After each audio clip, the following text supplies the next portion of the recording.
aproveitando esse momento, que seria uma oportunidade santíssima para eles, né? Eu queria aproveitar então esse gancho, Lore, de preços de petróleo, de guerra no Oriente Médio, para falar sobre o nosso próximo assunto, que é justamente esse. A gente teve atualizações importantes agora nessa semana sobre o Oriente Médio. A gente teve primeiro uma ameaça dos Houthis de fechar uma rota no Mar Vermelho, que se tornou uma rota alternativa importantíssima para o transporte de petróleo, frente a todas as instabilidades no Estreito de Hormuz. Donald Trump, quando foi questionado na Casa Branca pela primeira vez sobre essa ameaça, disse que não estava preocupado, disse, se eles de fato bloquearem, a gente vai resolver. E aí perguntaram, como que a gente vai resolver? E ele não respondeu exatamente de que forma isso aconteceria. E aí depois foi às redes sociais para dizer que qualquer ato por parte dos Houthis, um grupo, né, apoiado pelo Irã no Iêmen, seria considerado como um ato praticado pelos iranianos. Ou seja, Donald Trump não só está se preocupando, como está se preocupando muito com essa ameaça dos Houthis. Além disso, a gente tem também um acordo para a energia nuclear fechado entre os Estados Unidos e a Arábia Saudita, que também pode ter impactos muito grandes ali na região, na relação dos Estados Unidos com Israel. Então, eu queria falar sobre esses dois tópicos, mas começando então sobre essa ameaça dos Houthis de fecharem o estreito, de fecharem ali a rota, na verdade, né, ali do Mar Vermelho. Eu queria ouvir, Silvio, como vocês avaliam essas ameaças de fechamento tanto do Estreito de Hormuz quanto dessa rota no Mar Vermelho e quais são os impactos disso, como é que o mercado está olhando para isso agora e com qual nível de preocupação que a gente deve olhar para essas ameaças de fechamento dessas duas rotas, Silvio? Perfeito. Primeiro, a gente entende a presença dos Houthis. Vamos pensar os Houthis comparados com outros aliados do Irã.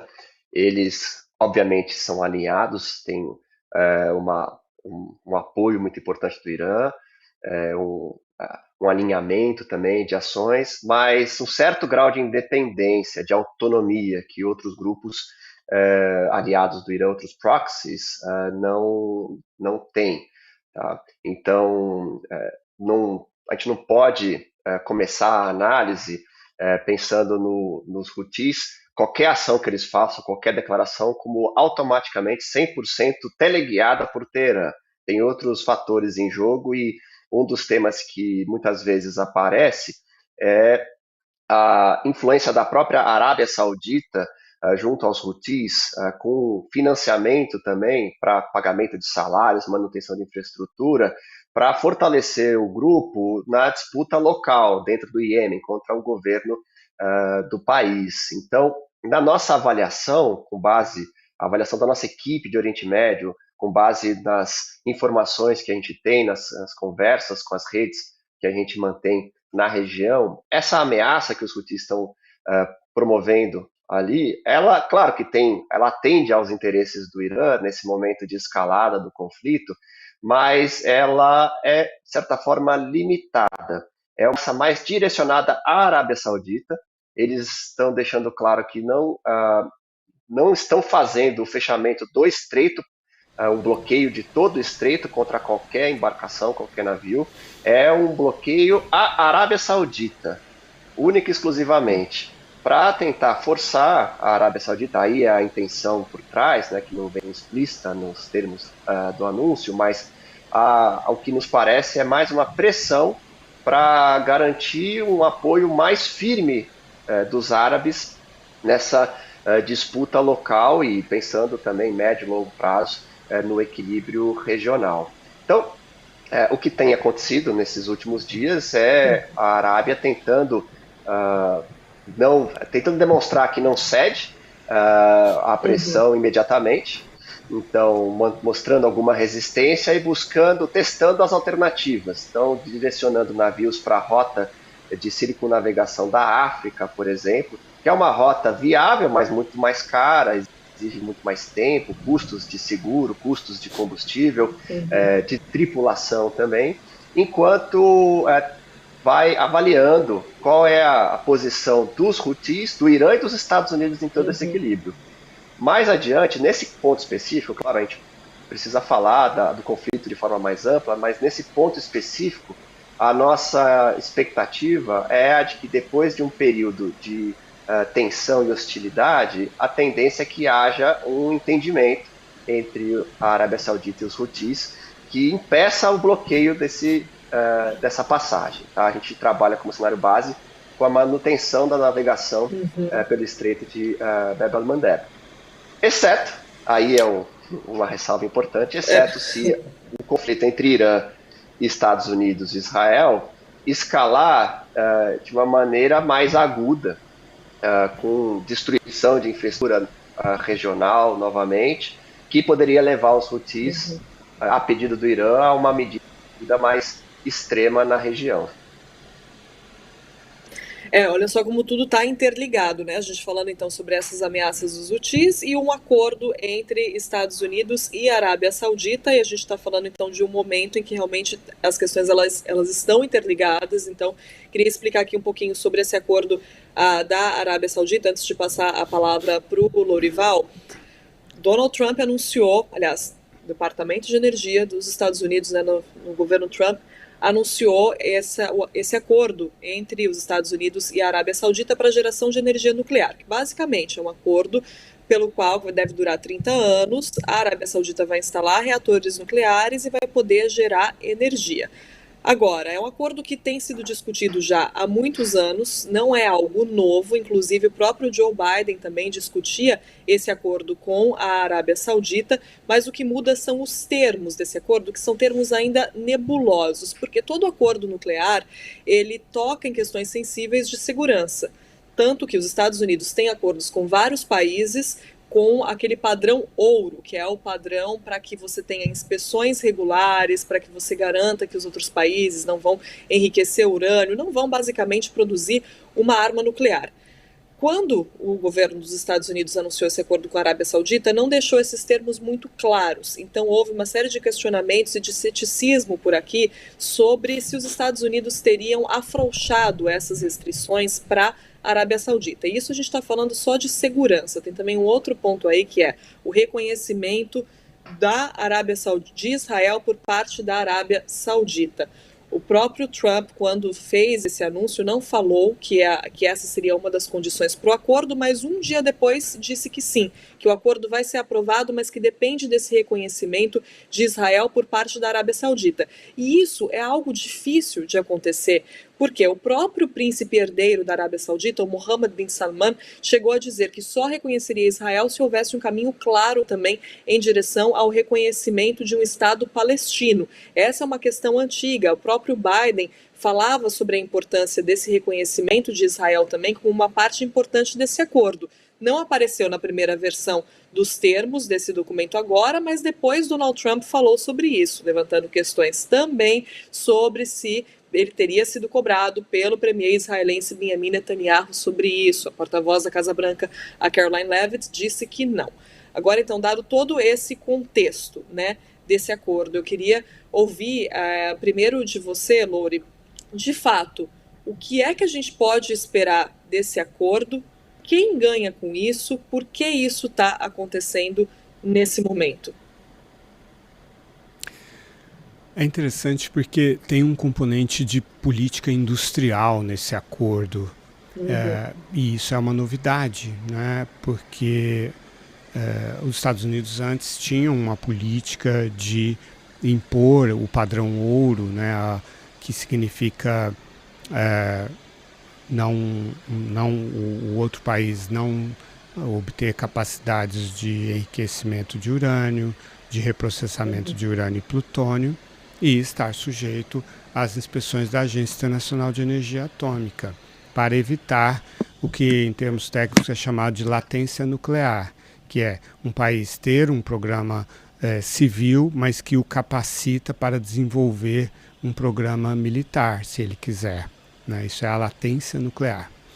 E essas salvaguardas foram retiradas desse acordo, e aparentemente um dos incentivos é o quanto o presidente Trump poderia anunciar de bilhões de dólares de ganho, né, econômico nesse programa, nesse acordo. Né? Por outro lado, no dia seguinte, ele coloca uma nova condição que, como você disse, Mariana, é impossível de alcançar. A Arábia Saudita, a chamada Rua Árabe, the Arab Street, derrubaria o reino, se ele, ou pelo menos chacoalharia bastante o reino saudita se ele fizesse um acordo neste momento com Israel, depois que Israel provocou que os técnicos, os especialistas israelenses dizem que é um genocídio contra os palestinos, contra árabes que moram na faixa de Gaza, né? Então, não há condições políticas realmente para isso, de maneira que o Trump anunciou um acordo e no dia seguinte torpedeou esse acordo, ou fez um anúncio, uma condição que ele mesmo não exigirá, depois veremos. De qualquer maneira, com esse acordo, Turquia e Egito levantam a mão e falam, então tá bom, então eu também quero isso, sendo que a Turquia é membro da OTAN e o Egito é um aliado importante dos Estados Unidos, histórico, né, na região, porque trata-se de uma corrida nuclear que está sendo lançada. Emirados Árabes Unidos, que hoje em dia é um adversário da Arábia Saudita, fez em 2009 um acordo nuclear com os Estados Unidos em que todo o padrão ouro está observado. Então cria uma situação de assimetria entre dois países importantes do Golfo Pérsico. É um acordo que tumultua muito mais do que organiza a situação, mas é uma resposta à frustração da Arábia Saudita e dos outros países árabes do Golfo em relação ao fato de as bases militares não terem sido um fator de proteção, mas sim de fragilidade, porque o Irã atacou esses países por causa dessas bases, e também de a China não ter tido uma atuação mais proativa em conter o Irã, que era uma expectativa desses países que têm um comércio muito intenso, que tem muito investimento da China e vice-versa, uma relação comercial de muita complementaridade com a China. E esperavam mais, até porque para a China não interessa essa guerra. A China recebe muito petróleo do Irã, né? É o maior comprador de petróleo do Irã e o maior comprador de petróleo da Arábia Saudita e também dos outros países, e gás liquefeito. Então, mas a China manteve a sua posição de absoluta cautela em relação a tensões geopolíticas e a conflitos militares. É uma linha adotada pela China. A única tensão geopolítica que ela se envolve diretamente é em relação a Taiwan, que para ela nem é uma questão geopolítica, é uma questão interna, né? Então, essa situação do acordo nuclear, somada à questão dos Houthis no portão das lágrimas. Bab el-Mandeb é o portão das lágrimas em árabe, porque é muito difícil de navegar ali, mas agora tem um outro significado, né? São as lágrimas dos sauditas e dos Trumps, e do Trump, né? Que esse portão está provocando. Mas tudo isso cria uma situação, do ponto de vista do Irã, de uma escalada horizontal, no sentido em que ele vai agregando novas capacidades na escalada dele contra os Estados Unidos, e os Estados Unidos, por sua vez, aprofundam a sua escalada vertical, que é intensificar o uso das mesmas capacidades. Nesta sexta-feira, os Estados Unidos bombardearam o Irã de norte a sul, chegando até o Mar Cáspio, no norte do Irã. Então houve uma escalada dentro da escalada vertical dos Estados Unidos. Mas é mais do mesmo, né? É um teste da tolerância à dor do Irã, que até aqui se mostrou uma tolerância altíssima à dor, um regime que está descolado das emoções da sua população. E isso torna um regime muito difícil de confrontar, porque uma das armas na guerra é dobrar o ânimo da população civil. O ânimo da população civil está dobrado há muitos anos no Irã, mas eles não conseguem derrubar o regime. É um regime incrivelmente impopular e que convive bem com essa impopularidade. Então, por isso, por serem duas guerras que estão sendo travadas, uma guerra de escalada vertical contra uma guerra de escalada horizontal, toda essa assimetria e essa diferença de estratégias torna essa guerra muito difícil de superar. Quer dizer, dos dois lados não há respostas claras de como essa guerra poderia acabar. O próprio Trump, né, nessa semana, quando ameaçou o Irã, disse justamente isso. Norival disse: eles precisam de mais do mesmo, né, uma ameaça ali por Donald Trump com exatamente essas palavras, e uma ameaça contra um Irã que parece cada vez mais confortável em estar na posição que está, com insatisfação da população, fazendo ataques, né, parece cada vez mais confortável nesse